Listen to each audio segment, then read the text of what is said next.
Screen दिख रही है आप लोगों को मैं सभी को? Yes sir. ठीक है, हम शुरू करते हैं। आप लोग शायद शेयर करने के उसमें नहीं हो आज, तो ठीक है हम आगे बढ़ते हैं। देखो आज जो हम पॉइंट डिस्कस कर रहे हैं ये 3-4 चीज़ों पे एप्लीकेबल होगा। आप अपने पेन पेपर पे लिख भी लें। फर्स्ट इज़ हिंदी में यदि बात करें तो एक तो आता है पल्लवन, ठीक है? दूसरा हिंदी में आता है निबंध लेखन।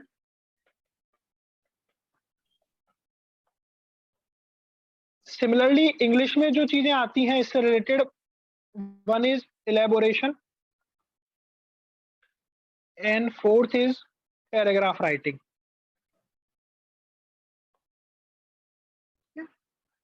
यदि हम इसकी मार्क्स की बात करें तो पल्लवन आपका 10 मार्कर होता है, निबंध आपका 20 मार्कर होता है, इलैबोरेशन 10 मार्कर और पैराग्राफ राइटिंग 10 मार्कर। ये दोनों आपके आते हैं पेपर 4 इंग्लिश सेक्शन में, ये दोनों आते हैं आपके पेपर 4 हिंदी सेक्शन में। ठीक है? इनकी वर्ड लिमिट की बात करें तो पल्लवन 150 और 100 वर्ड्स है ना, दोनों पूछा गया है आरएएस में। निबंध लेखन आपका 250 वर्ड्स में आता है, इलैबोरेशन आपका आता है 150 वर्ड्स में और पैराग्राफ राइटिंग अराउंड 200 वर्ड्स में आता है। ठीक है, तीनों चारों चीजें मोर और लेस सेम है। कुछ पॉइंट्स में इसमें डिफरेंस हैं वो हम डिस्कस करेंगे। ठीक है, तो ये चार चीजें हैं। अब आप देखेंगे ना तो ये अराउंड 50 मार्क्स का एक कॉम्बो बनता है। और व्हाट वी डू, हम इन 50 मार्क्स की बिल्कुल तैयारी करके नहीं जाते। और सिमिलरली आप देखेंगे 50-60 मार्क्स में, इवन 60 मार्क्स के आपके सब्जेक्ट है लाइक हिस्ट्री, ज्योग्राफी, पॉलिटी, पवेड, ये 60-60 मार्क्स के सब्जेक्ट हैं सारे, है ना, 60-65 के। और उसके लिए हम 2-2 3-3 महीने लगा के पढ़ाई करते हैं। लेकिन इन चारों चीजें जो 50 मार्क्स की हैं इनके लिए हम मोस्ट ऑफ द स्टूडेंट्स तो सिर्फ उसी दिन एग्जाम में जाके लिखते हैं। एम आई राइट? सही है सर।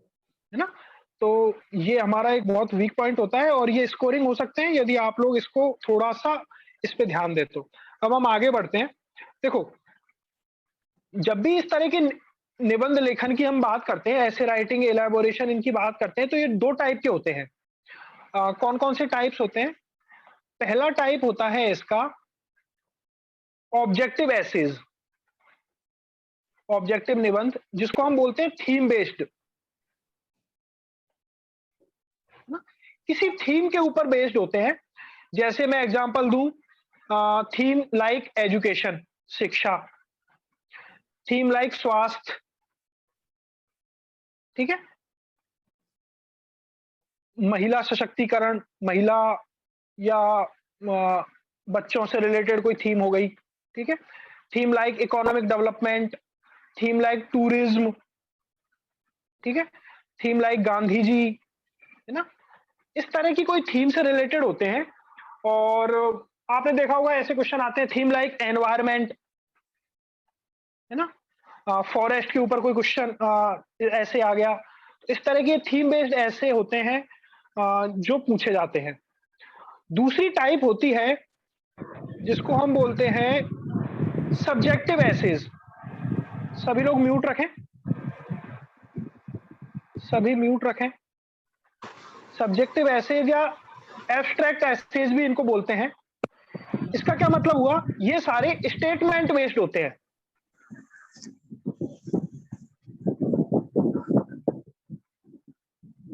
कौन है? ठीक है, ये जितने भी सेकंड टाइप के होते हैं ये स्टेटमेंट बेस्ड होते हैं। जैसे स्टेटमेंट बेस्ड आपको दे दिया, ढाई आखर प्रेम का पढ़े सो पंडित होए, है ना, मन के हारे हार है मन के जीते जीत, ठीक है। तो ये जो इस तरह के स्टेटमेंट हैं ये स्टेटमेंट बेस्ड होते हैं। जैसे 2021 में एक क्वेश्चन पूछा गया कि हिंसा बुरी चीज है, दास्ता उससे भी बुरी चीज। तो बेसिकली इनमें कोई थीम नहीं है, आप समझ रहे हो, इसमें ना ये एजुकेशन से रिलेटेड है, ना हेल्थ से है, टूरिज्म, एनवायरमेंट, फॉरेस्ट, इसमें इस तरह का पॉइंट्स नहीं आते हैं, है ना। तो अब देखो डिफरेंस क्या है अपने, आप इसको मार्क कर सकते हैं। जो निबंध लेखन है और पैराग्राफ राइटिंग है, ये मोस्टली आपके थीम बेस्ड आते हैं, ठीक है? किसी ना किसी थीम पे ये चीज पूछते हैं, और जो पल्लवन है और इलेबोरेशन है, ये आपके होते हैं एब्स्ट्रैक्ट नेचर के, ये स्टेटमेंट बेस्ड आते हैं।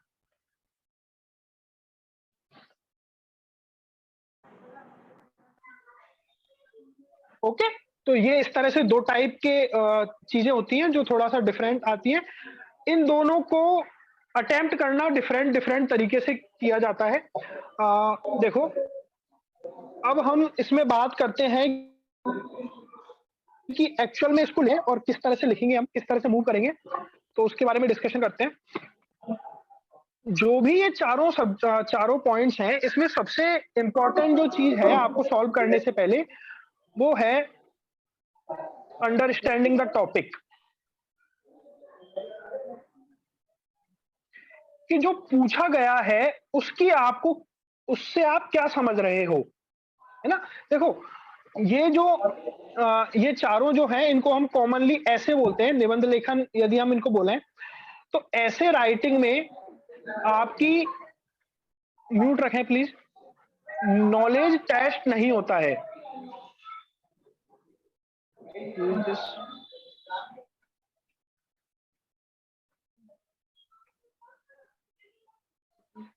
पुनीत काइंडली म्यूट करें अपना।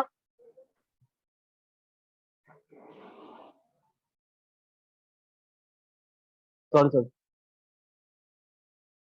पुनीत म्यूट रखें।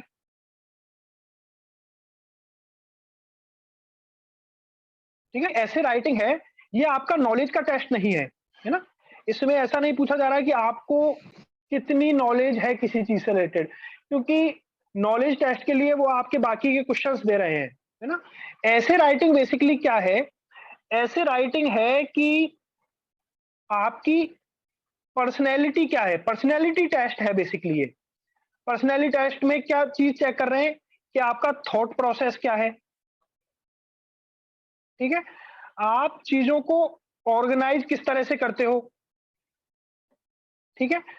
आप किसी चीज के लिए बायस तो नहीं हो, आपकी सोच ऐसी तो नहीं है कोई एक्सट्रीम टाइप की सोच हो, ठीक है?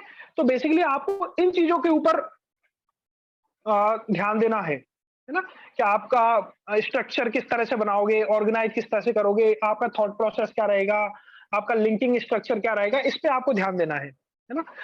इन चीजों के लिए आपको अलग से कुछ भी पढ़ने की जरूरत नहीं है। जैसे मैं शिक्षा, स्वास्थ्य, टूरिज्म, एनवायरमेंट, फॉरेस्ट, इकोनॉमी, इनकी बात करूं, तो आप कहीं ना कहीं पेपर 1, 2, 3 में कवर कर रहे हो, ठीक है?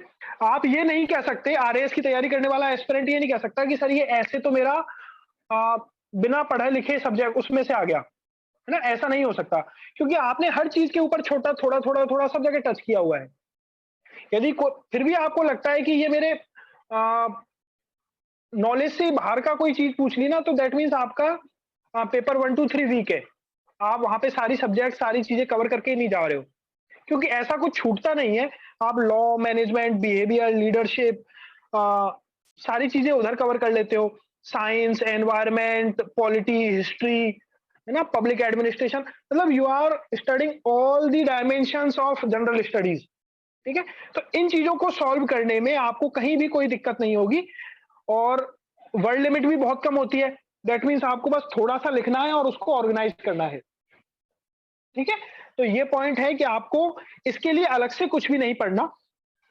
दूसरा पॉइंट, बहुत से स्टूडेंट्स क्या करते हैं, किसी कोचिंग के मॉडल आंसर से ऐसे निकाल लेते हैं, 20-25 ऐसेज को याद करने की कोशिश करते हैं, ठीक है?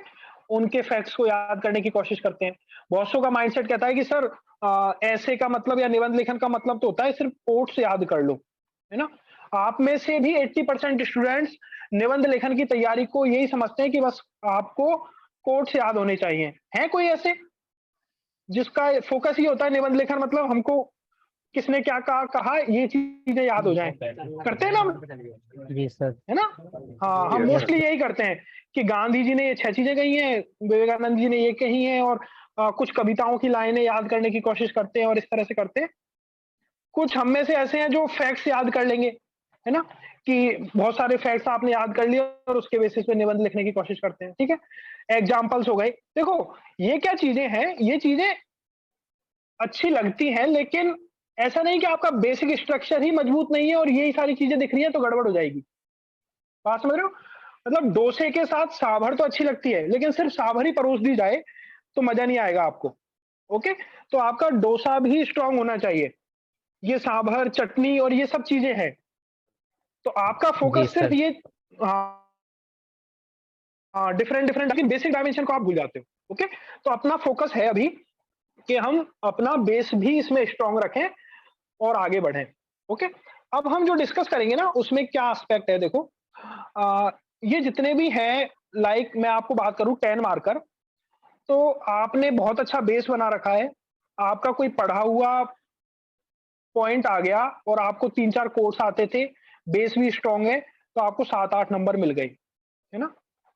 कई बार गलती क्या होती है, हम इस 7-8 नंबर की तैयारी के चक्कर में बहुत बार निबंध लेखन ऐसा कराते हैं जिसमें हमको 10 में से 1 या 2 नंबर ही मिलते हैं। ठीक है? मतलब हमारी कोलैप्स वाली सिचुएशन हो जाती है, हम बिल्कुल खत्म हो जाते हैं उस सिचुएशन में। ठीक है? हम तैयारी करके गए थे इतने की, आए हमारे 1 या 2 नंबर, जैसा 2021 में बहुत से स्टूडेंट्स के साथ हुआ है। ना उनको कॉम्प्रिहेंशन वाले पार्ट्स में नंबर नहीं मिले हैं। ठीक है? तो ये आपको ध्यान रखना है कि आपको कोलैप्स नहीं होना है। तो जो मैं अब आपको आगे हम आज डिस्कस करेंगे ना, तो मेरा पर्पज़ आपको ये है कि आप इन चारों क्वेश्चंस में कोलैप्स ना हो। मतलब आपकी वो सिचुएशन ना आए कि आपको 1 या 2 नंबर ना ही मिल जाए। अपनी कोशिश होगी कि हमको उसमें 4, 5, 6 नंबर तक मिल जाए। बाकी चीज़ें अच्छी हैं तो हम 7, 8, 9 तक भी जा सकते हैं, बट हम कोलैप्स ना करें। ठीक है?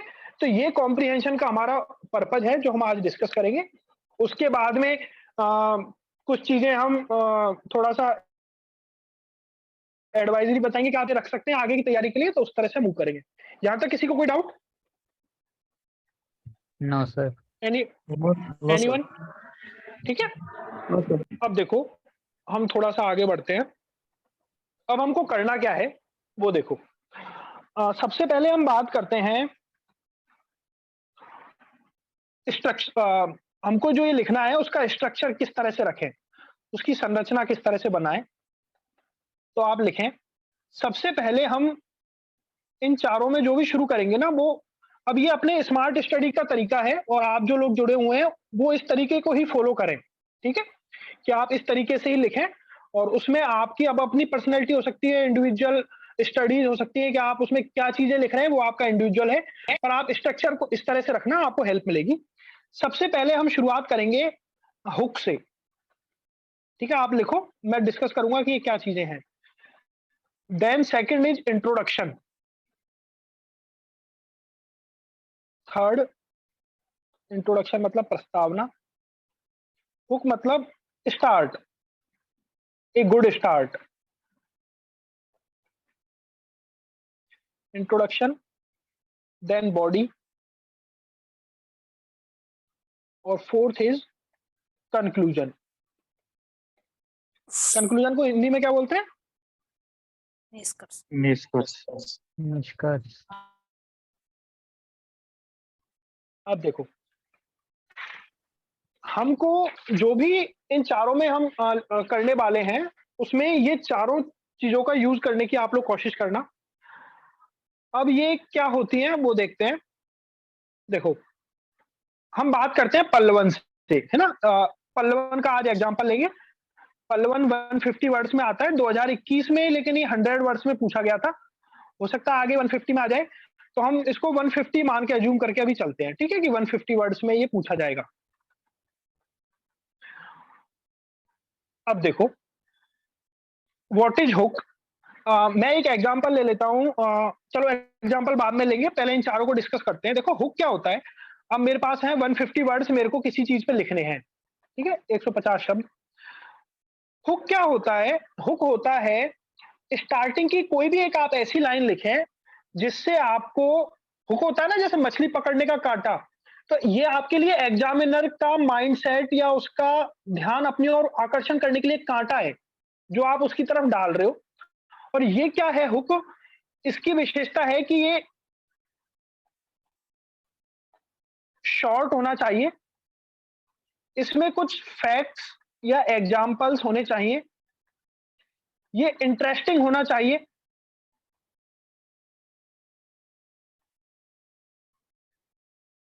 इंटरेस्टिंग होना चाहिए। अब जैसे यदि ये 150 वर्ड्स का हमारा पल्लवन है, तो दैट मीन्स आप ये मान लीजिए आपका 15 से 20 शब्दों में ये हुक आपका खत्म हो जाना चाहिए। ठीक है,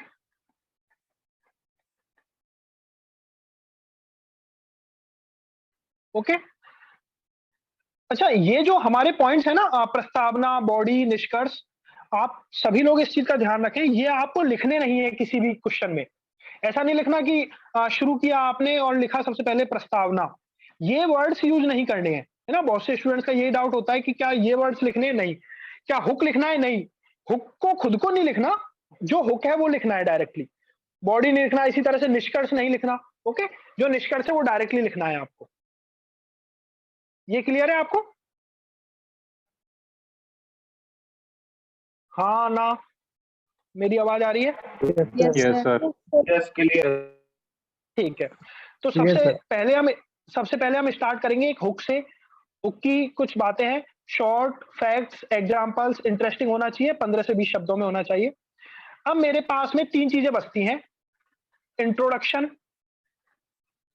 बॉडी और कंक्लूजन।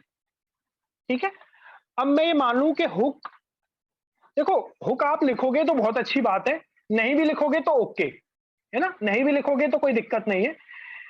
ये तीनों चीजें आपके माइंड में होनी चाहिए कि ये आप लिखने वाले हो, है ना। अब मैं बात करता हूं 150 वर्ड्स में, तो देखो इंट्रोडक्शन और कंक्लूजन ये हमेशा 10 से 15% वर्ड लिमिट के होने चाहिए। मतलब मैं 15 की बात करूं तो इसमें आपके ये 25 से 30 वर्ड्स में ये दोनों खत्म हो जाने चाहिए, इंट्रोडक्शन और कंक्लूजन। समझ में आई ये बात? हाँ या ना? ठीक है, Yes, तो sir. इंट्रोडक्शन, कंक्लूजन 25 से 30 वर्ड्स, 10 से 15% वर्ड लिमिट, परसेंट में बात करूं तो। और बॉडी में क्या करना है आपको?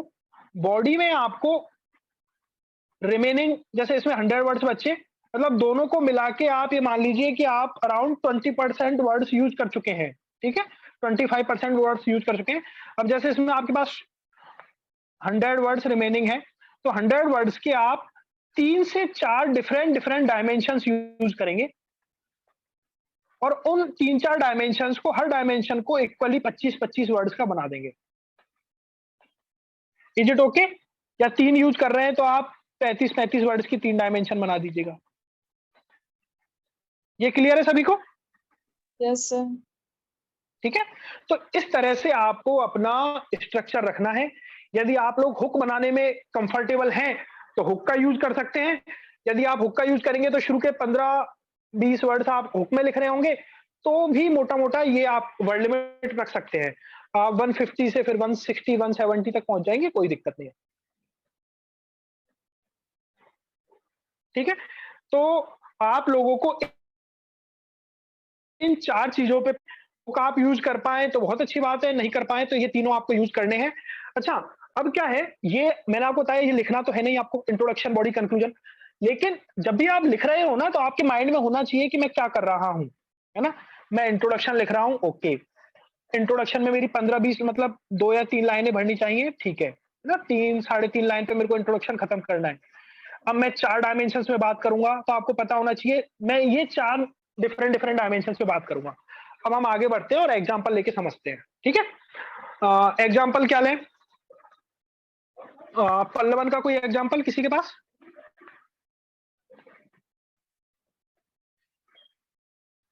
आपने दैनिक अभ्यास शीट में क्या था, फर्स्ट दैनिक अभ्यास शीट में? मन के आ रहे मन के जीते। हाँ, यही ले लेते हैं, मन के हारे हार है, मन के जीते जीत। ठीक है, तो ये अपना क्वेश्चन है। अब देखो, हर किसी निबंध लेखन को अप्रोच करने के 2 तरीके होते हैं। एक तरीका होता है ब्रेनस्टॉर्मिंग, और दूसरा तरीका होता है क्वेश्चन बनाओ और उनका आंसर दो। दूसरा तरीका है ब्रेनस्टॉर्मिंग। और सबसे पहले हम ब्रेनस्टॉर्मिंग वाले तरीके पे बात करते हैं। ब्रेनस्टॉर्मिंग वाला तरीका क्या है? देखो, जब भी आप कोई क्वेश्चन को पढ़ो निबंध लेखन और उसमें, तो सबसे पहले अपने रफ पेज पे जाओ, जो आपकी बुक में रफ पेज दे रखा होता है ना, उस पे जाओ और 2 या 3 मिनट के लिए उस पे ब्रेनस्टॉर्मिंग करो कि मैं करने क्या वाला हूँ, है ना? अब मैं ब्रेनस्टॉर्मिंग करूँगा तो मुझे पता है कि ये 150 शब्द में मुझे लिखना है, तो अराउंड 25 शब्द मेरे इंट्रोडक्शन के हो जाएँगे, 25 कंक्लूजन के होंगे, 100 में मेरे को बॉडी लिखनी है। इसमें मेरे को 100 में बॉडी लिखने के लिए मोटा-मोटा 4 डायमेंशंस चाहिए, ठीक है? 4 डायमेंशन, अब डायमेंशन किस-किस फील्ड में हो सकती है वो आप लिखें एक बार, सभी लोग लिखें। सबसे पहली डायमेंशन हो सकती है आपकी हिस्ट्री से रिलेटेड, इतिहास से रिलेटेड। लिख रहे हैं आप लोग ये? जी सर। दूसरी हम क्या बात कर रहे हैं कि जो इंट्रोडक्शन कंक्लूजन के बाद बीच में जो बॉडी बनती है ना, बॉडी में क्या-क्या डायमेंशंस हो सकती हैं? पहली डायमेंशन हो सकती है हिस्ट्री, इतिहास से रिलेटेड। दूसरी डायमेंशन हो सकती है आपकी स्पिरिचुअल डायमेंशन, जिसे हम बोलते हैं धार्मिक। ये बड़ी अच्छी डायमेंशन है, हम भूल जाते हैं इसको, है ना? यूज़ नहीं करते हैं। तीसरी डायमेंशन हो सकती है हमारी फिलॉसफिकल डायमेंशन, फिलॉसफी से रिलेटेड। चौथी डायमेंशन हो सकती है social dimension, like education, health, child, women, ठीक है? इस तरह के कोई एंगल हो सकते हैं। फिफ्थ डायमेंशन हो सकती है हमारी करंट, करंट इश्यूज से रिलेटेड डायमेंशन। करंट इश्यूज में आप कुछ भी ले सकते हैं। आप ले सकते हैं स्पोर्ट्स, आप ले सकते हैं साइंस, आप ले सकते हैं रिसेंट इवेंट, कोई ऐसा आपको याद आ रहा हो। और एक छठी डायमेंशन आप लोग जरूर लिखें, यूज यदि सोच पाए तो। हाँ, राजस्थान से रिलेटेड आपको कुछ चीज याद आ जाए तो आप उसको लिख सकते हैं, ठीक है?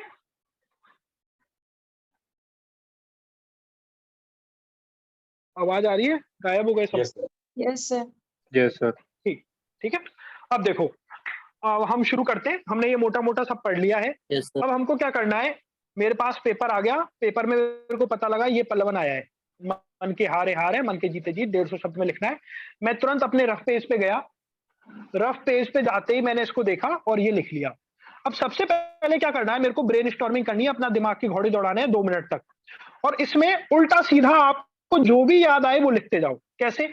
सबसे पहले तो इसमें देखो कि कीवर्ड्स क्या-क्या हैं। कीवर्ड्स क्या हैं? पहला कीवर्ड कौन सा है? मन। क्या है? यही है ना, मन, ठीक है? मीनिंग बहुत सिंपल है, मन के हारे हार है, मन के जीते जीत, ठीक है? अच्छा, अब देखो, एक चीज है, जो ये एब्स्ट्रैक्ट टॉपिक होते हैं ना, जो मैंने कहा था कि स्टेट में टॉपिक आते हैं, स्टेट टॉपिक्स में कभी भी तो एग्जामिनर कह रहा है उसमें मत जाओ। एग्जाम क्या है कि मन हार है, मन के जीते जीत, तो आप मानो हाँ, मेरे को इसमें लिखना है, आपको अपोजिट में बात नहीं करनी है। नहीं लिखना कि नहीं नहीं ऐसा नहीं है साहब, कई बार सिचुएशन अलग हो जाती है ना, उसकी कोई बात ही नहीं करनी है। भाई आकर प्रेम है, पढ़े तो पंडित हुए, लगन आ गया, तो आपको ये एग्जाम्पल ना कि कई बार लड़ाई से भी जंग जीत ली जाती है, लड़ाई से भी दोस्त जीत लिए जाते हैं, उल्टी बात है।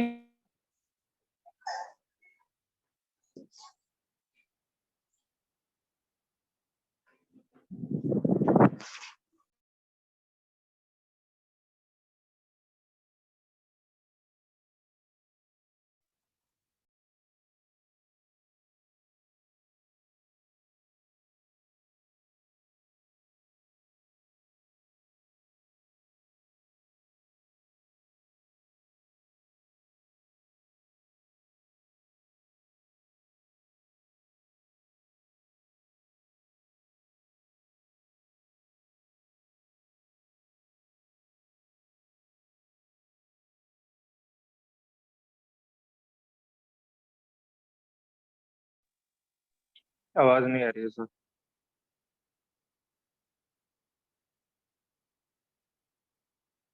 हेलो।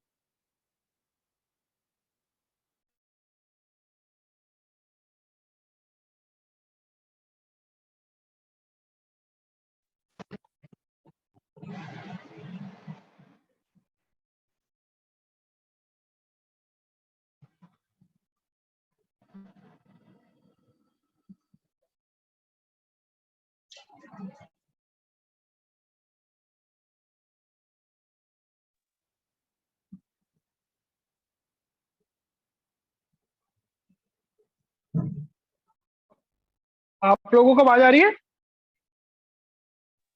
यस सर, आ रही है। Yes, Yes, sir. sir. अब बढ़िया। सॉरी, हाँ हाँ, शायद डिस्कनेक्ट हो गया था, सॉरी। Yes, sir, अब clear है। मैं दोबारा स्क्रीन शेयर करता हूँ। यस,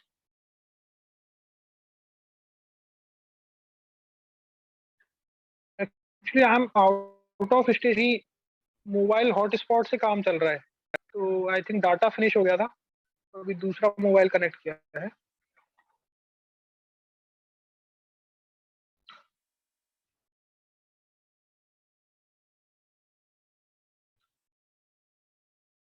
स्क्रीन दिख रही है आपको? Yes sir. ठीक है, हम थोड़ा सा स्पीड लेते हैं क्योंकि हो सकता है इसका भी फिनिश हो जाए, then I don't have any other option. उससे पहले क्या करना है, ये सपोज आपके सामने क्वेश्चन आ गया, तो आपको उसमें मेन कीवर्ड उठाना है, जैसे इसमें मन है और उसके इर्द गिर्द के पॉइंट लिखने हैं, है ना। तो मन का मतलब क्या है इस क्वेश्चन में? मन का मतलब क्या? मन के हारे हार है, मन के जीते जीत। तो मन के आप सिनोनिम्स, पर्यायवाची या जो भी आपको लगता है कि इसका मतलब ये कहना चाह रहा है, तो उसमें बताओ आप मन में क्या क्या, हम मन के क्या क्या सब्स्टिट्यूट हो सकते हैं? एनीवन? अब हम डिस्कस करेंगे, तो आप बताएं क्या है अपना ब्रेन स्टॉर्मिंग का, जो हमने कहा ना, वो ब्रेन स्टॉर्मिंग करनी है आपको, बताओ। अंतरात्मा हो जाएगी। अंतरात्मा, ठीक है। देखो आपके पास कॉपी होगी, आपको जो भी समझ में आए आप लिखो, और बताओ। आत्मविश्वास। आत्मविश्वास, ठीक बात। और अंतःकरण। अंतःकरण, और सिंपल विश्वास, ठीक है। और बताओ, है ना, 30 लोगों, एक एक तो बताओ एटलीस्ट। Self belief. नहीं, हिंदी बात चल रही है अभी। इच्छा शक्ति लिख सकते हैं क्या?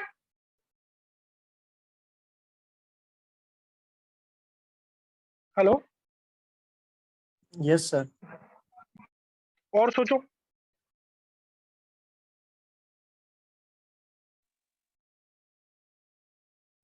सर आशा और उत्साह का संचार।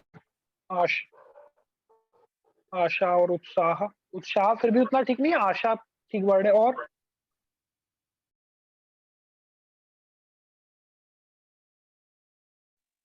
संकल्प। लगाओ, दिमाग लगाओ। सब ठीक है। और मनोस्थिति। मनोस्थिति, दृढ़ निश्चय। लक्ष्य निर्धारण हो दृढ़ गया। निश्चय, लक्ष्य, दृढ़ निश्चय, चेतना, चेतन। चेतना, चेतन। अब देखो, बस सभी लोग म्यूट कर लें। अब आपने ये क्यों लिखे हैं, आपको अपने रफ में जितने भी आपको विद इन 20-30 सेकंड में जो याद आए वो लिख लेना। इनका क्या यूज करना है आपको? अब जब भी आप इसके बारे में लिखोगे ना, डायमेंशंस बात करोगे, इंट्रोडक्शन, कंक्लूजन, तो आपको बार बार में ऐसा नहीं कि हमेशा मन मन मन मन इसी को रिपीट नहीं करना है, नहीं तो आपका वो पल्लवन रिपीटेशन सा हो जाएगा कि मन के हारने से हार हो जाती है, मन के जीतने से जीत हो जाती है, क्योंकि मन ऐसा करता है, मन वैसा करता है ना। तो आप समझ रहे हो, वो आपका पूरा पॉइंट गड़बड़ हो जाएगा। आप यूज कर सकते हो डिफरेंट डिफरेंट डायमेंशन कि हमारा मन के हारने से हार होती है, लेकिन यदि हमारी इच्छा शक्ति, हमारा दृढ़ निश्चय कमजोर हो जाए तो हमारी हार सुनिश्चित है, ठीक है। ये लेकिन हमारा यदि विश्वास स्ट्रांग है, हमारा विश्वास प्रबल है, तो हमारी जीत होती है। तो आप क्या कर रहे हो, मन के जो शब्द हैं उसको रिप्लेस कर रहे हो। Getting my point? यस। ठीक है, ये क्लियर है सभी को? Okay, yes sir. तो आप यस सर। ये आपको यूज करना है। दूसरा इंट्रोडक्शन है, बॉडी है, कंक्लूजन है ना। हम इंट्रोडक्शन और कंक्लूजन की सबसे लास्ट में बात करेंगे, हम पहले बात करते हैं बॉडी की, क्योंकि ब्रेन स्टॉर्मिंग में आपको बॉडी की ही बात करनी है। अब बॉडी में क्या करना है आपको, मैंने बताया था कि आपको 3-4 डिफरेंट डिफरेंट डायमेंशन सोचनी है, और ये चारों डायमेंशन अलग अलग होनी चाहिए।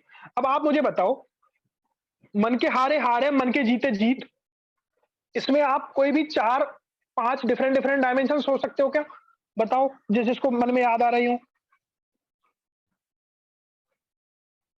आध्यात्मिक ले सकते हैं। देखो हाँ, आप शुरुआत कर सकते हो यहाँ से, क्योंकि आपके माइंड में चीजें प्रिपेयर होनी चाहिए कि जैसे मैं डायमेंशन की बात करूंगा, जैसे मैं डायमेंशन के बाद मैं सोचूंगा भी, ब्रेन स्टॉर्मिंग भी करूंगा, तो ब्रेन स्टॉर्मिंग के लिए मेरे पास मैप है कि मेरे को इन डायमेंशन पे बात करनी है। ठीक है, तो सबसे पहला मन के हारे हार है, मन के जीते जीत। इसमें हिस्ट्री या इतिहास से रिलेटेड कोई एग्जाम्पल या ऐसा कुछ है आपके पास में जो लिख सकते हो? बताओ। या शिवाजी से रिलेटेड है, महाराणा प्रताप से रिलेटेड। नहीं सर, महाराणा प्रताप फिर भाई का नहीं क्या? हमारा स्वतंत्रता संग्राम। इसका सर अपने जो हाँ, भारत स्वतंत्रता, देखो 1857 का स्वतंत्रता संग्राम और भारत का स्वतंत्रता संग्राम दोनों इसमें ले सकते हैं। और शिवाजी का औरंगजेब के प्रति था। शिवाजी औरंगजेब का युद्ध और मराठास का जो था। महाराणा प्रताप राजस्थान का बड़ा अच्छा एग्जाम्पल है ना? घास की रोटी खाते हुए भी उन्होंने जो लड़ाइयां लड़ी हैं, हल्दीघाटी का युद्ध है, उसको लिख सकते हो। और बताओ, सोचो सोचो, दिमाग लगाओ। क्या? गांधी जी का योगदान क्या? संग्राम में, गांधी जी का। गांधी जी का हो गया, ठीक है। और मेजर शैतान सिंह इन करगिल वॉर। सर एडिसन उसको के आप बलून हिस्ट्री से वाला मत ले जोड़ो। सकते हैं। बिल्कुल ले सकते हैं, एडिशन के बल्ब का ले सकते हैं। अब देखो, इतिहास में भी आप 2 पार्ट कर लिया करो। पहला पार्ट भारत का इतिहास, दूसरा विश्व इतिहास। विश्व के इतिहास में भी आपको बहुत सारे एग्जाम्पल मिल जाते हैं, जैसे मार्टिन लूथर। मंडे हाँ, मंडेला का हो गया, लूथर किंग का हो गया। ठीक है, वर्ल्ड वॉर से आपको एग्जाम्पल मिल जाते हैं। ठीक है, बहुत सी कंट्रीज की आपस में वॉर हुई थी, जहां छोटी छोटी कंट्रीज ने बड़ी बड़ी कंट्रीज को हरा दिया। Even after world war second Japan हुआ था, है ना? इवन दैट न्यूक्लियर ब्लास्ट के बाद में भी जिस तरह से जापान ने प्रोग्रेस किया, वो भी एक मन के हारे हार है, मन के जीते जीत वाला एग्जाम्पल है। हम जानते हैं ना जापान में किस तरह से डिसिप्लिन है, किस तरह से सिविलाइजेशन टेक्नोलॉजी है, अपडेशन है, तो उनका एक वर्किंग कल्चर है, उसको ले सकते हैं। तो एक एग्जाम्पल हिस्ट्री से ले लो। ठीक है, तो मुझे अच्छा लगा, ठीक है, मैं महाराणा प्रताप का एग्जाम्पल ले लूंगा।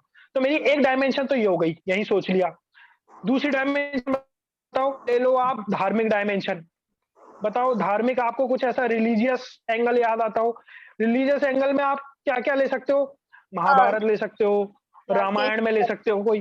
ठीक है, हिंदू धर्म में या मुस्लिम धर्म में सूफी भक्तिज्म से रिलेटेड जितने भी वो हुए, उनका कोई एग्जांपल ले सकते हो। तो कोई सर बताओ, धार्मिक कुछ ऐसा पॉइंट याद? सर विवेकानंद जी का मीरा। एग्जाम्पल। विवेकानंद का एग्जांपल फिलॉसफी वाले एंगल में आएगा, है ना? मीरा का हो गया। और सर क्या? महात्मा बुद्ध। महात्मा बुद्ध का आप ले सकते हो कि उन्होंने अपने उस समय की सिचुएशन के हिसाब से अकेले संकल्प लिया था। ठीक है, अभिमन्यु को ले सकते आपने हैं। किसका? अभिमन्यु। शाबाश, है ना? एकलव्य का भी ले सकते हो, ले सकते हैं क्या एकलव्य का? है ना? अच्छा, आपको याद हो तो हनुमान जी का एग्जाम्पल भी सेट बैठता है। ऐसा कहा जाता है ना, हनुमान जी को अपनी शक्ति याद नहीं रहती थी, जी उनको सर। याद दिलानी पड़ती थी, जो जामवंत जी ने दिलाई थी एक बार, है ना? तो इस तरह से आप कोई भी एक पॉइंट ले सकते हो। तो लेट्स अज्यूम कि मैंने यहाँ पे एकलव्य का एग्जाम्पल ले लिया, कि तरह से उन्होंने अकेले रह के मन में ये सोचा कि गुरुदेव मेरे सामने हैं, उनकी मूर्ति बना ली। ठीक है, तो एक एग्जाम्पल मैंने धार्मिक ले लिया। ठीक है, तो दूसरा पॉइंट मेरा ये हो गया। तीसरा आइए आप फिलॉसफी में। ठीक है, फिलॉसफी में हमारे पास कौन कौन से एग्जाम्पल है? फिलॉसफी का मतलब क्या हुआ? फिलॉसफी का मतलब ये हुआ, रेनेसा पीरियड जो भी था ना, पुनर्जागरण से रिलेटेड जो भी चीजें हैं, या जो भी धर्मपरायण बातें हैं, जो भी हमारा एथिक्स है, वैल्यूज है, मोरालिटी है, इससे रिलेटेड जितनी भी चीजें हैं वो फिलॉसफी में आप जोड़ सकते हो, है ना? गीता का सार है, ठीक है, गांधी जी की एथिक्स है, जो भी हम एथिक्स में पढ़ते हैं ना, तो आपके जो सब, हाँ, जो भी एथिक्स के सब्जेक्ट में पढ़ते हो उन सबको ले सकते हो। तो बताओ इसमें कोई एग्जाम्पल? विवेकानंद, एनीवन? महात्मा गांधी। देखो सबसे अच्छा एग्जांपल है इसमें राजा राम मोहन राय का, यस है ना। उन्होंने अपने पीरियड में बिल्कुल डिफरेंट टाइप की सोच रखते हुए आगे बढ़े। और कोई एथिक्स में एग्जांपल आप दे सकते हैं, फिलॉसफी में? हेलो, अम्बेडकर जी का आई थिंक। अंबेडकर जी का दे सकते हैं, गुड, है ना। ईश्वर चंद्र विद्यासागर। ईश्वर चंद्र विद्यासागर का, ठीक है। तो बेसिकली उस समय के जितने भी पुनर्जागरण से रिलेटेड संत थे और ये जितने भी लीडर्स थे, थिंकर्स थे, सारे इसमें सेट हो सकते हैं आपके, है ना। अब मैं आगे चलूं, चौथा सोशल। तो सोशल में आप कौन कौन से एग्जांपल रख सकते हैं, anyone? Dayanand Saraswati ji is social reformer की। हाँ ठीक है, मतलब उसको आप उसमें ले लीजिए। और सोशल में सोचिए, कुछ एजुकेशन में, कुछ हेल्थ में, ज्योतिराव फूले, कुछ सावित्रीबाई फुले। चांदकरण सुराणा। अब्दुल कलाम। सावित्रीबाई फुले। देखो अब्दुल कलाम, हाँ, सावित्रीबाई फुले, उन्होंने अकेले ने अपने हरविलास लेवल पे शारदा। महिला एजुकेशन में काम किया, ठीक है। अभी का देखो 2-3 एग्जांपल आप देखो यहाँ पे, जैसे एक तो आप देखिए, हाँ, लेटेस्ट में आप देखो सोशल में, तो हम बात कर सकते हैं इनकी जो आंदोलन है ना, चिपको आंदोलन, ठीक, जैसे इन्होंने सिचुएशन को बदला। और आप ले सकते हैं अपना बिश्नोई समाज का आंदोलन, ठीक है। यस एग्जाम्पल्स को भी आप इसमें जोड़ सकते हैं कि हेल्थ, एजुकेशन, इससे रिलेटेड किस तरह से और भी देखो सोशल में बहुत सारी चीज भी छोड़ रहे हो। मेरा पाठ इसको दोबारा जाओ, मन के हारे हार है, मन के जीते जीत। हमारे जितने भी स्पोर्ट्स के एग्जाम्पल हैं, पैरालंपियंस के एग्जाम्पल हैं, नाम जैसे आप ले सकते हैं अवनी लखेरा, अवनी लखेरा, हाँ यस, ठीक है, देवेंद्र झाझड़िया, क्योंकि वो जीते जाते एग्जाम्पल है मन के हारे हारे, मन के जीते जीत के। तो अवनी लखेरा मतलब शारीरिक दुर्बलता, इतनी प्रॉब्लम्स के बाद भी इस लेवल तक पहुंचती है, ठीक है। आप एग्जाम्पल ले सकते हैं अरुणिमा सिन्हा का, आप एग्जाम्पल ले सकते हैं स्टूडेंट्स का, कॉम्पिटिटिव एग्जाम्स के स्टूडेंट्स का, है ना। आप एग्जाम्पल दे सकते हैं कि बहुत बार हम पढ़ते हैं बहुत ही बीपीएल या गरीब परिवार से रिक्शा चलाने का बेटा एक आईएएस बन जाता है, ठीक है। वो उन सभी से कंपटीशन रखता है, बाद में कॉम्पिटिट करता है जो उससे कहीं अच्छे रिसोर्सेज में बैठे हुए हैं, ओके। तो आप उस तरह का भी एग्जाम्पल ले सकते हैं, ठीक है। राजस्थान का एग्जाम्पल ले सकते हैं। तो देखो अब आप क्या करोगे, इन सबको जल्दी जल्दी जल्दी जल्दी बॉडी में इस तरह से, जैसे आपके पास हुआ, तो सबसे पहले मन के हारे हार है, मन के जीते जीत। इसमें आपने पहले तो मन के वो निकाल लिए, ठीक है, कौन कौन से पर्यायवाची है ना। इसके बाद तो पर्यायवाची देख लिए, फिर आपने डायमेंशन देख ली कि अब जैसे मैं ब्रेनस्टॉर्मिंग कर रहा हूं, तो मैंने हिस्ट्री में सोचा कि हिस्ट्री में लेट्स अज्यूम मैं डाल दूंगा, इंडियन हिस्ट्री में तो बात कर लूंगा राणा प्रताप की, शिवाजी की भी डाल दूंगा, और वर्ल्ड हिस्ट्री में मैं बात कर लूंगा कि वियतनाम ने अमेरिका को हराया था, है ना। वियतनाम अमेरिका वॉर में अमेरिका जैसी सुपर पावर को भी एक तरह से मात दे दी थी, है ना। तो यहाँ से मेरी हिस्ट्री का हो जाएगा। इस तरह से स्पिरिचुअल में मैं एकलव्य का एग्जाम्पल दे लूंगा, और एकलव्य का एग्जाम्पल दे सकते हैं। दूसरा मन के हारे हार है, मन के जीते जीत में मैं एग्जाम्पल दे सकता हूँ अशोका का। यहाँ पे कलिंगा वॉर के बाद में उसने ये दृढ़ निश्चय लिया कि अहिंसा, है ना, अहिंसा परमो धर्म है, और उस तरह से वो आगे बढ़ा। तो मेरा हिस्ट्री हो गया, स्पिरिचुअल हो गया, देन सोशल में मैं एग्जाम्पल ले लूंगा। अब देखो जब आप इस तरह से अपना ब्रेन स्टॉर्मिंग करोगे ना, तो आपके पास में 9-10 डायमेंशन हाथ में आ जाएंगी। कितनी आ जाएंगी? और आपको लिखना 100 शब्द है, उस पर बहुत कम डायमेंशन में बात करनी है। तो आपको क्या करना है, अब इनमें से चूज करना है कि मेरा पहली डायमेंशन ये, ठीक है, दूसरा मैं एकलव्य पे बात कर लूंगा, तीसरा ये, चौथा ये, और बाकी छोड़ दो, है ना। अब आप उतर जाओ अपना लिखने पे। लिखते समय क्या करना है, अब आपको देखो, सबसे पहले इंट्रोडक्शन में आपको क्या करना है जो कहा गया है, मन के हारे हार है, मन के जीते जीत, जो आपको कहा गया है ना, उसका मतलब समझा दो कि ये क्या चीज है ना। और जब भी मतलब समझाओ तब अपने आप को रिपीट मत करो, क्वेश्चन को रिपीट नहीं करना अपने आप को। ये लाइन लिखने की जरूरत नहीं है कि मन के हारे हार है, मन के जीते जीत का मतलब ये होता है, ऐसा नहीं। डायरेक्टली आप लिखो कि देखो, जैसे हम कोई इंट्रोडक्शन लेते हैं इसमें, तो इंट्रोडक्शन क्या ले सकते हैं? मनुष्य की सफलता एकमात्र उसकी इच्छा शक्ति पर निर्भर है।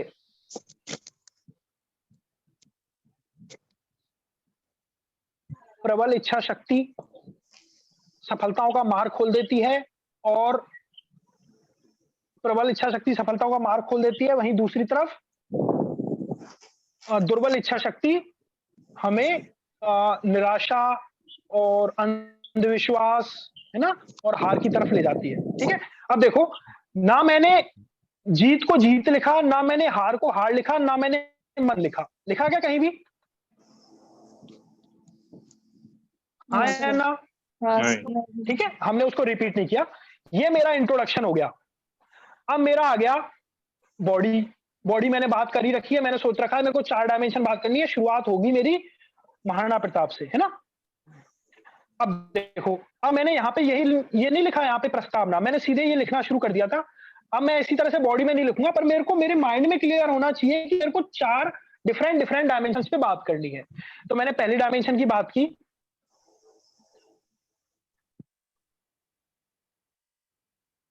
ऊपर, या ऐसे लिखो कि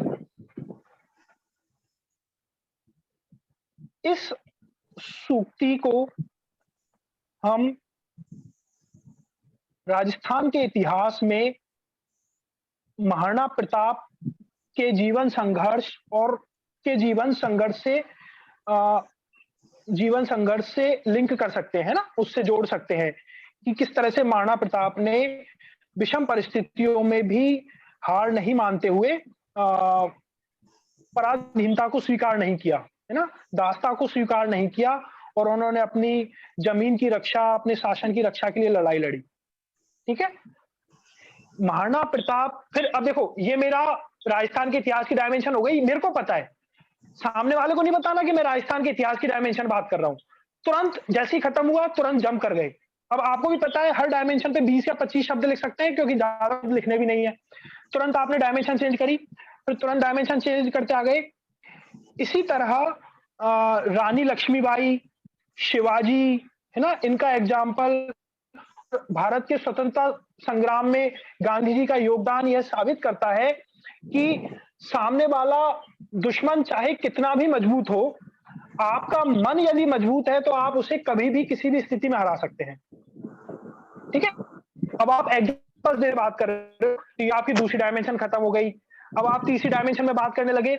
इसी तरह से इस एग्जाम्पल को हम वर्तमान परिप्रेक्ष्य में देख सकते हैं, जहां पे अब्दुल कलाम ने गरीबी में संघर्षरत अपने जीवन के बावजूद राष्ट्रपति पद तक पहुंचे, और उन्होंने एक ऐसी मिसाल कायम की कि वो अभी भी अनेक युवाओं के मार्गदर्शक बने हुए हैं। ठीक है, इसी तरह से हम युवाओं में देखते हैं तो जीवन में इतनी कठिनाइयां और इवन शारीरिक दुर्बलता जैसी चीजों को को साइड में रखते हुए अवनी लखेरा, देवेंद्र झाझड़िया जैसे स्पोर्ट्स पर्सन्स ने अपनी सफलता हासिल की। ठीक है, बात समझ रहे हो। इसी तरह से हम कई बार अपने अखबारों कि गरीब स्टूडेंट्स एक मुकाम को पा जाते हैं। आप बात समझ रहे हो। तो इसमें क्या हो रहा है, देखो, वो भी आपने पूरी बातें की ना, इसमें आप रिपीट नहीं कर रहे हो अपने आप को। ऐसा नहीं हो रहा कि पहली लाइन कुछ और थी, तीसरी में भी वही बात है, पांचवी में वही बात है, ऐसा नहीं है। ठीक है, आपकी डिफरेंट डायमेंशन है, डिफरेंट एग्जाम्पल्स आ रहे हैं और आपकी बात चल रही है। हाँ या ना? Yes yes. ठीक है, ये आपको यूज करना है। तो बेसिकली मैं आपको दोबारा रिपीट करता हूं, सभी लोग म्यूट कर लें। अब आपको शुरुआत करनी है इंट्रोडक्शन से, जिसमें आप, यदि हम पल्लवन की बात करें तो 25 से 30 शब्द लिखें। फिर बॉडी की बात करेंगे। बॉडी में आप नॉट मोर देन 4, 4 डायमेंशन से अलग नहीं, क्योंकि आपने यदि 5-6 डायमेंशन लिखने की सोची ना, तो हर डायमेंशन पे फिर आप एक-एक लाइन लिख के रह जाओगे, है ना? या फिर 25 लाइनें लिखने की 25 शब्द लिखने की कोशिश करोगे तो अपने आप को वर्ड लिमिट से बाहर कर लोगे। ओके, तो आपको हर टाइम पे 25 शब्द लिखने हैं और 4 डायमेंशन से ज्यादा नहीं लिखनी। बात ये ध्यान रखनी है कि कोई भी डायमेंशन रिपीट नहीं होनी चाहिए। बात पहली डायमेंशन में कही वो चौथी में नहीं आनी चाहिए, बिल्कुल डिफरेंट डायरेक्शन में आप चलने चाहिए। और अब लास्ट में रहा कंक्लूजन। कंक्लूजन के 2 तरीके होते हैं, सुनो ध्यान से। पहला कंक्लूजन होता है नेगेटिव डायमेंशन की बात करके। नेगेटिव डायमेंशन मतलब उल्टा, कथन को उल्टा बोलो। कि आपके पास कोई ऐसा एग्जांपल है क्या जिसमें किसी ने मन से ही हार मान ली हो तो वो एक्चुअल में हार गया? है कोई ऐसा एग्जांपल? सुसाइड कर लेते ना सर कई लोग। बिल्कुल, सुसाइड का एग्जांपल ले सकते हो इसमें। और हम जैसे कई बार न्यूज में भी पढ़ते हैं कि किसी स्टूडेंट ने सुसाइड कर लिया और बाद में रिजल्ट देखो उसका बहुत पॉजिटिव रहता है ना? तो ये सुसाइड का एग्जांपल हो सकता है। और कोई एग्जांपल ऐसा हिस्ट्री में आपके सामने हो? मोहम्मद सरांगी इसका मालदेव वाला, मालदेव। नहीं, देखो एग्जांपल जब भी यूज करो ना, ऐसा होने चाहिए कि सामने वाले को समझ में आ जाए तुरंत ही, वो उसको कंफ्यूजन में न डाल दे। मालदेव वाला ठीक है, मालदेव ने हार मान ली थी पहले ही सर, शेरशाह सूरी से। यस, है ना? तो इस तरह का आप सिंपल छोटी सी लाइन में इसको खत्म कर सकते हो, इस तरह के एग्जांपल्स को देके। और कोई एग्जांपल जहां नेगेटिव डायमेंशन की बात हो? ठीक है, तो एक तो ये है नेगेटिव डायमेंशन पे आप लिख सकते हो। या फिर आप पे एग्जांपल याद नहीं आ रहे हैं तो आप इसको उल्टी डायमेंशन में लिख सकते हो। कि जैसे उल्टी डायमेंशन में ऐसे लिख सकते हैं हम इसको कि एक तरफ तो हम बात करते हैं कि दृढ़ इच्छा शक्ति होती है तो ऐसा होता है, वैसा होता है, वैसा होता है। दूसरी तरफ आप लिख सकते हो कि यदि हम मन से हार मान लेते हैं, हम अपनी इच्छा शक्ति, अपने विश्वास को कमजोर कर लेते हैं, तो हमें लक्ष्य को प्राप्त करने के प्रति हमारा उत्साह कम हो जाता है। ये देखो नेगेटिव डायमेंशन है कि नहीं है? मैं उल्टी बात कर रहा हूं कि ऐसा क्यों होता है, मन के हारने से हार क्यों होती है, उसका रीजन दे रहा हूं कि हमारा उत्साह कम हो जाता है, जोश कम हो, इच्छा शक्ति खत्म होने से हमें सपोर्ट भी मिलना खत्म हो जाता है। हमारे मन की इच्छा शक्ति खत्म हो जाती है तो हमारे जो साथी लोग हैं वो भी हमारा साथ नहीं देते हैं। ठीक है, आपकी लीडरशिप क्वालिटीज कम हो जाती हैं, आपके जो फॉलोजन है, जो आपको फॉलो कर रहे हैं वो आपको फॉलो नहीं करते हैं। ठीक है, आपने देखा होगा बड़ी बड़ी कंपनी जिसमें खराब हो जाती हैं, करप्ट प्रैक्टिसेस यूज कर लेती हैं प्रॉफिट कमाने के चक्कर में। तो इस तरह से आप उल्टी डायमेंशन में बात कर सकते हो। और कंक्लूजन में दूसरा तरीका हो सकता है वे फॉरवर्ड। ठीक है, आगे क्या, तो आप क्या कर सकते हो, कोई करंट चीज ले सकते हो, है ना? जैसे मैं इसमें बोल सकता हूं कि कोविड-19 महामारी ने अभी समाज में एक बहुत बड़े लेवल पे बदलाव ला दिया है ना? लेकिन अब ये हमारी सभी की इच्छा शक्ति पे डिपेंड करता है कि हम किस तरह से आगे आने वाले समय पर्यावरण और नेचर को, प्रकृति को इस तरह से अपने अनुरूप ढालें, उसको और अधिक मजबूत बनाएं ताकि इस तरह की महामारी और इनसे हम अपना बचाव कर सकें। ठीक है, तो उसमें आप इस तरह से बिहेवियरल चेंज या इस तरह की बातें कर सकते हो। हाँ या ना? Yes sir. Is it okay? ठीक है, तो आप इन डायमेंशंस को फॉलो करना। One is introduction, another body, आप 4-5 डायमेंशन की बात करो, और last one is conclusion. Conclusion में ये 2 चीजें ले सकते हो, नेगेटिव डायमेंशन या वे फॉरवर्ड। जहां पे आपको बॉडी में डायमेंशन ज्यादा नहीं रही हो वहां पे नेगेटिव डायमेंशन को यहाँ पे चौथे नंबर पे ले जा सकते हो और वे फॉरवर्ड से कंक्लूड कर सकते हो। ठीक है, ओके। अब देखो, अब मेरी बात रही हुक की। हुक का क्या है? हुक होता है इंट्रोडक्शन से पहले। हुक में क्या कर सकते हो, जैसे इसमें कुछ है क्या आपके पास 1 या 2 लाइन ऐसी जो एग्जामिनर का माइंडसेट अपनी तरफ खींच ले या बहुत इंटरेस्टिंग हो? हिम्मत मर्दा मदद खुदा लिख सकते हैं। बिल्कुल, स्टार्टिंग यहां से लिख सकते हो, है ना? कि हिम्मत मर्दा मदद खुदा, इससे तो एग्जामिनर खुद हो जाएगा इसका हाँ मोटिवेट। नहीं मतलब मोटिवेट हो गया, आपको मोटिवेशन वाले नंबर दे, बस यही आपको वो है। यस और यस कोई सर। हुक आपके माइंड में आता हो? और कोई हुक आपके माइंड में आता हो? अच्छा देखो, एक तरीका बताता हूँ हुक ढूंढने का। आपने जो भी ये ब्रेन स्टॉर्मिंग की ना अभी इस पेज में, एग्जाम्पल्स ढूंढे, इन्हीं में ऐसा कौन सा एग्जाम्पल या कुछ ऐसा था जो सबसे ज्यादा इंटरेस्टिंग आपने ढूंढा? कुछ है क्या? प्रताप जी, महाराणा प्रताप का। महाराणा प्रताप का। और तो जो भी आपको सबसे इंटरेस्टिंग लगे, जैसे मुझे लगा अवनी लखेरा का, है ना, तो मैं यहीं से मेरा यही है कि अवनी लखेरा, उनका नाम से ही मैं अपना शुरू कर रहा हूं, है ना। अवनी लखेरा राजस्थान की ऐसी महिला है जिन्होंने अपनी शारीरिक दुर्बलता और अनेक जीवन संघर्षों के बाद भी उस मुकाम को हासिल किया जिस मुकाम पे पहुंचना राजस्थान के युवाओं के लिए एक सपने के समान है। ठीक है, ये मैंने 2 लाइन में लिख के खत्म कर दिया। अब देखो, इसमें आपने ये कहीं नहीं लिखा कि मन के हारे हारे मन के जीते जीत, पर इससे एग्जामिनर को समझ में आ गया कि आप क्या कहना चाह रहे हो। हुआ कि नहीं हुआ? और ये आपका हुक की तरह काम किया, उसको भी लगा कि हाँ इसको नॉलेज है, इसने जो पूछना चाह रहे हैं उसको अच्छे से कैप्चर कर लिया। ठीक है, तो ये आपने हुक लिखा, फिर आप अपने इंट्रोडक्शन पे शुरू हो गए। अब देखो करना क्या है आपको, जैसे इस पेज में शुरू करना है तो सबसे पहले आपने यहां से लिखना शुरू किया, थोड़ा सा गैप छोड़ा पहली लाइन में, यहां से लिखना शुरू किया, ये आपका हुक खत्म हो गया यहाँ पे। ठीक है, अब आप इंट्रोडक्शन की बात करोगे तो पैरा चेंज। अब देखो जब भी ये लिखो ना तो ये सब कुछ बहुत ही ऑर्गेनाइज तरीके से होना चाहिए। ये यहां से शुरू होना, इसके नीचे से आपने इंट्रोडक्शन की बात की, ये आपका चौथी लाइन में इंट्रोडक्शन खत्म हो गया यहाँ पे। अब आपने अपने बॉडी में पहली डायमेंशन की बात की, तो पहली डायमेंशन आपकी शुरू हुई यहाँ से। ठीक है, अब आपको पता है कि मेरे को पहली डायमेंशन खत्म हो गई, अब आपको दूसरी डायमेंशन में फिर पैरा चेंज करना है। ये आपने दूसरी डायमेंशन की बात की, देन थर्ड डायमेंशन, सर ये पैरा चेंज करते समय लाइन देन छोड़नी है फोर्थ बीच में डायमेंशन। कौन सी? नहीं, एक लाइन मत छोड़ो क्योंकि इतना स्पेस नहीं होता, बस ये गैप दे दो, पर ये गैप इतना होना चाहिए सफिशिएंटली इतना बड़ा होना चाहिए सामने वाले को में आए कि पैरा चेंज हुआ है। ठीक है, इस तरह से कर लो। फिर ये लास्ट में आपके 4 डायमेंशन हो गई, फिर आप यहां से कंक्लूजन शुरू करते हुए ये कंक्लूड कर दो और आपका ठीक है। तो आपको क्या क्या सावधानी रखनी है? सबसे पहला लिखो, आपको जो भी इसमें सेंटेंस यूज करने हैं ना वो शॉर्ट सेंटेंस होने चाहिए।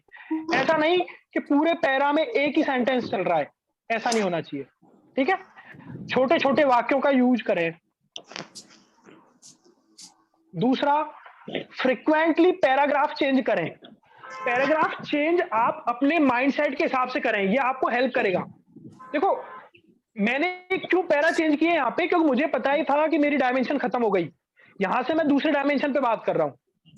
ठीक है, देखो जब आप पैरा चेंज नहीं कर रहे होंगे ना तो इसका मतलब आप खुद अपने अंदर एक ही पैराग्राफ को बहुत लिख देंगे, है ना। एक ही डायमेंशन को आपने 7-8 लाइन में ले गए ना, तो पूरे 150 वर्ड्स में से आपने 30-40% में तो एक ही चीज कह दी, तो आपका काम खराब हो जाएगा। तो आप डिफरेंट डिफरेंट डायमेंशंस में बात करेंगे तो छोटे छोटे पैराग्राफ और फ्रिक्वेंटली पैराग्राफ को चेंज करें।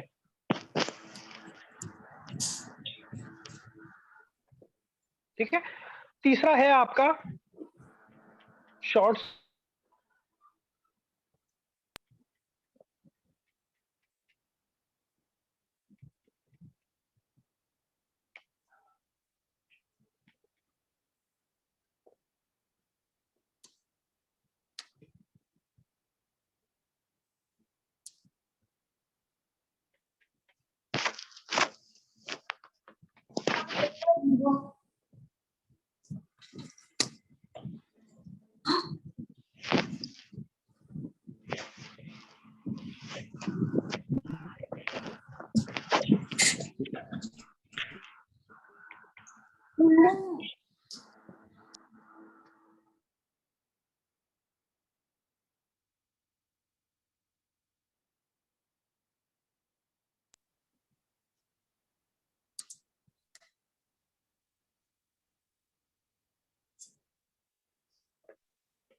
आवाज नहीं आ रही है सर।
Am I audible?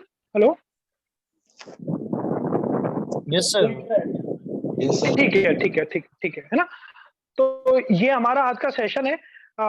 इसमें अब आपको क्या करना है, ये हमने बात की पल्लवन की जिसमें 150 वर्ड्स थे। अब यदि मैं निबंध लेखन की बात करूंगा तो उसमें 250 वर्ड्स हैं, तो आप उसको इसी तरह से अरेंज कर लो कि 250 वर्ड्स में से आप 15 से 20% इंट्रोडक्शन और कंक्लूजन के लेने हैं। तो ये मान लीजिए आप 35 से 40 वर्ड्स इंट्रोडक्शन में, 35-40 वर्ड्स कंक्लूजन में, और मिड में जो आपके पास में 160 वर्ड्स बचते हैं उसमें आप 4 या 5 डायमेंशन ले लीजिए 30-30, 40-40 शब्दों की। ठीक है, उसको इस तरह से क्लोज कर लेना। इसी तरह से इंग्लिश में पैराग्राफ राइट और इलेबोरेशन आते हैं, उसमें 150 वर्ड्स और 200 वर्ड्स हैं, उसको भी आप इसी तरह से अरेंज कर लीजिएगा। ठीक है, तो ये चारों में आप प्रोसीड करेंगे। अब इसमें किसी कोई डाउट हो तो आप पूछ सकते हैं, अदरवाइज हम सेशन को फिर बाइंड अप करते हैं। एनीवन? अच्छा, जो आज हमने डिस्कस किया वो समझ में आया या नहीं आया? आ गया। और आप बिलीव करो, आपने आज जो हमने डिस्कस किया आप इसको यूज करेंगे ना, तो आपके पास वो तो पॉइंट ही खत्म हो जाएगा कि सर मैं क्या लिखूं, मेरे को समझ में नहीं आता। आपके पास में आ जाएगा कि सर मेरे पास इतने सारे पॉइंट आ जाते हैं कि मैं उनमें से क्या लिखूं, मेरे को ये समझ में नहीं आता, है ना?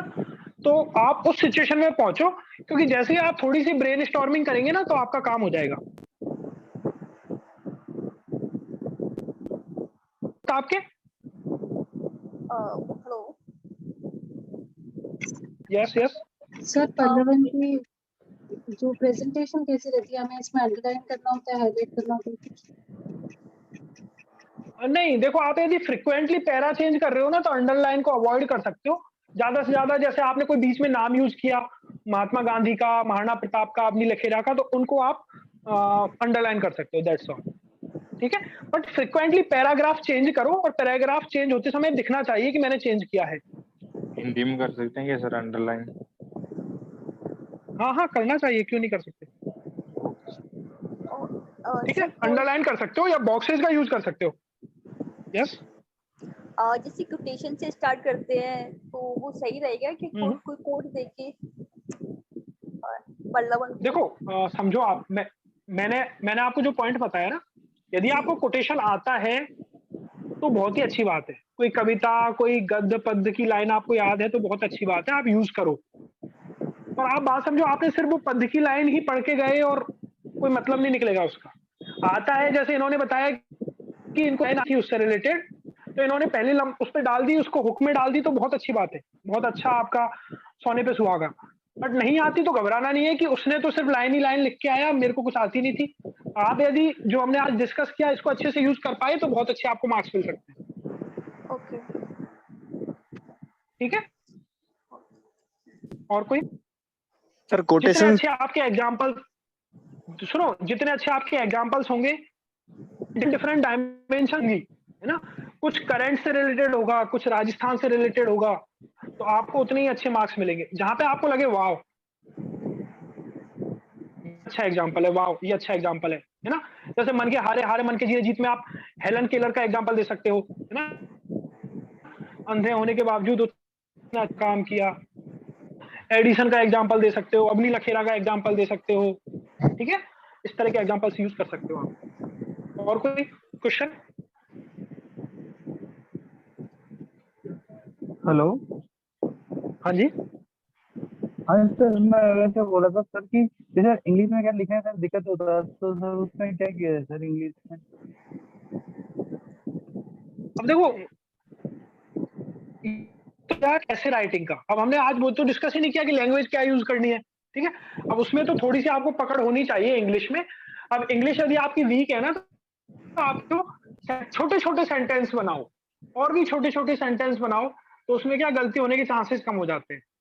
ठीक है, number of facts, number of examples, number of reports का ज्यादा जिक्र करो as compare to normal statements की जगह उनका ज्यादा यूज करो।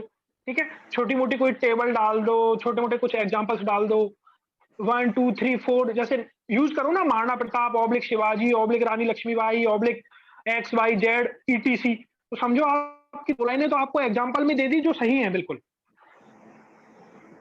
ठीक है, तो इस तरह से आप थोड़ा सा अपनी कमजोरी को ध्यान में रखो, लेकिन उसको दिखने मत दो कि ये आपकी कमजोरी है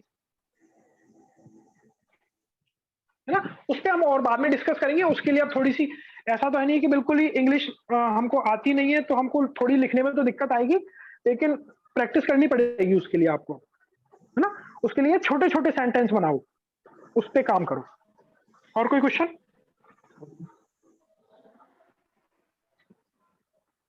hello. Any other question?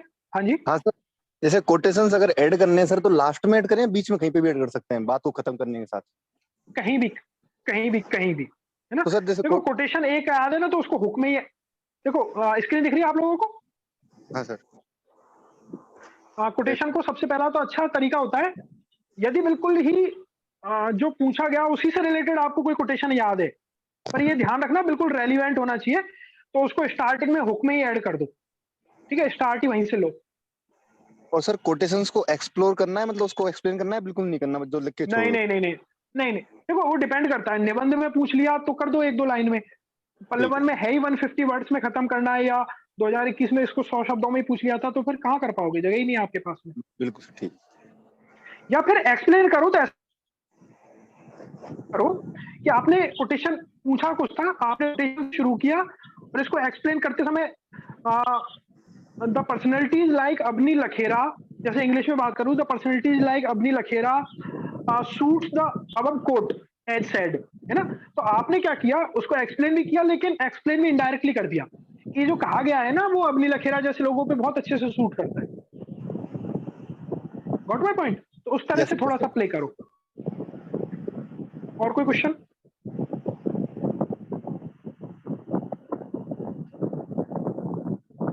Any other?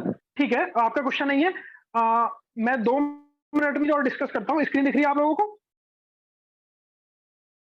Yes sir.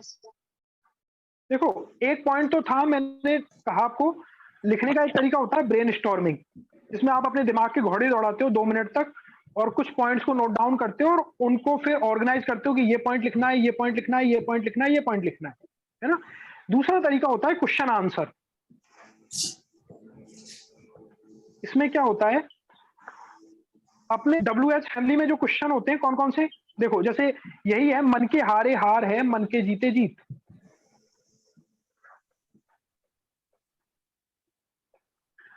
अब इसमें क्या करना है अपने को, आपका दिमाग काम नहीं कर रहा, ब्रेन स्टॉर्मिंग भी नहीं हो रही, तो WH फैमिली से क्वेश्चंस उठाओ। पहला क्वेश्चन होता है व्हाट, कि मन के हारे हार है, मन के जीते जीत, ये क्या है? तो सबसे पहले आप ये सोचो कि ये क्वेश्चन आपके माइंड में, आपको आंसर लिखना है, ठीक है? और आंसर लिखना है 30 शब्दों में। तो 30 शब्दों में आपने पहले क्वेश्चन का आंसर लिख दिया। क्वेश्चन क्या था? मन के हारे हार, मन के जीते जीत, क्या आशय है? पहला क्वेश्चन। क्वेश्चन लिखना नहीं है, ये आपके माइंड में रहेगा। आपको लिखना क्या है? सिर्फ आंसर, ठीक है? हाँ ना? यस। ठीक है। दूसरा क्वेश्चन आप सोचो, हाउ, कैसे? मन के हारे हार है, मन के जीते जीत, ये कैसे सिद्ध कर सकते हैं? कैसे होगा ये? इसमें आप लिख सकते हो कि एक्चुअली जब हम मन से ही हार मान लेते हैं तो हमारी इच्छा शक्ति कमजोर हो जाती है, कुछ भी लक्ष्य प्राप्ति का उत्साह नहीं रहता। लेकिन यदि हम मन से अपने आप को दृढ़ समझ के चलते हैं तो ना सिर्फ हम स्वयं बल्कि हमारा वातावरण भी हमें उस लक्ष्य तक पहुंचाने में हमारी हेल्प करता है। तो इसमें आपने आंसर दिया हाउ का। तीसरा क्वेश्चन आप लो वाई, क्यों, ठीक है? चौथा फिर आप एग्जाम, इनको फिर क्लब कर दो, व्हेन, वेयर, हु। ऐसे कोई एग्जाम्पल है क्या आपके पास में? तो फिर आप सारे एग्जाम्पल्स को लास्ट में लिस्ट डाउन कर दो, 1 2 3 4 5, तो वहां पे उसको आंसर लिख दिया, ठीक है?